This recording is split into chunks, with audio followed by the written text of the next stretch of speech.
এই গেট দিয়ে প্রথমবার যখন পা রেখেছিলাম, মনে আছে এখনো সেই দিনটার কথা। ছোট্ট একটা মেয়ে ভয়ে ভরা চোখে নতুন স্বপ্ন নিয়ে ঢুকেছিলাম। আজ এতগুলো বছর পর ফিরে এলাম সেই শৈশবে, যেখানে জীবনের পথ চলা শুরু হয়েছিল। এখান থেকেই প্রথম জানতে পেরেছিলাম ব্যর্থতা মানে শেষ নয়, এটা শেখার শুরু। এই স্কুল আমার শৈশব নয়, এটা আমার জীবনের সবচেয়ে সুন্দর অধ্যায়। আজও যখন ক্লান্ত হই, এই স্মৃতিগুলো আমাকে শক্তি দেয়। এই গল্প কি শুধু আমার, না এটা আপনাদের সবার?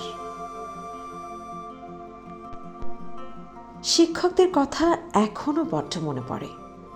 শাসনের আড়ালে কতটা ভালোবাসা ছিল, তখন বুঝিনি, আজ বুঝি। তাদের প্রতিটা কথা আমার জীবনের ভিত তৈরি করেছে।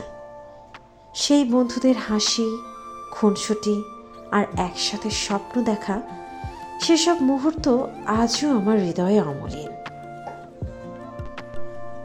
2007 সালে এসএসসি ব্যাচ এখান থেকেই শেষ করেছি। অনেকগুলো বছর পরেও আজও কিন্তু আমার সেই স্কুলের কথা এখনো পর্যন্ত মনে পড়ে।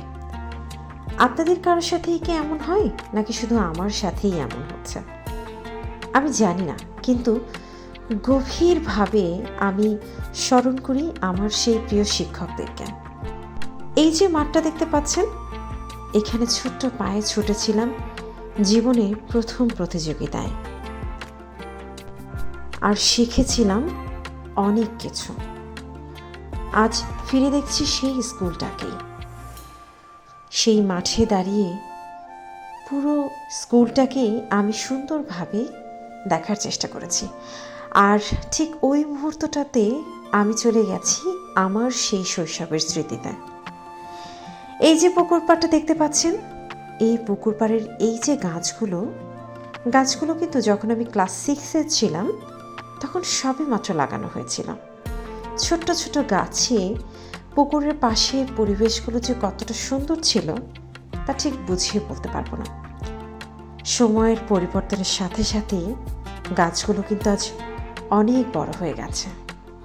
ঠিক এই পুকুর পাড়ে দাঁড়িয়েই পুকুর পাড়ে থাকা বান্ধবীদের সাথে যে খেলা করেছিলাম, সেই যে ঘুরে বেরিয়েছিলাম, সেই দৃশ্যগুলোই চোখে ভাসছে।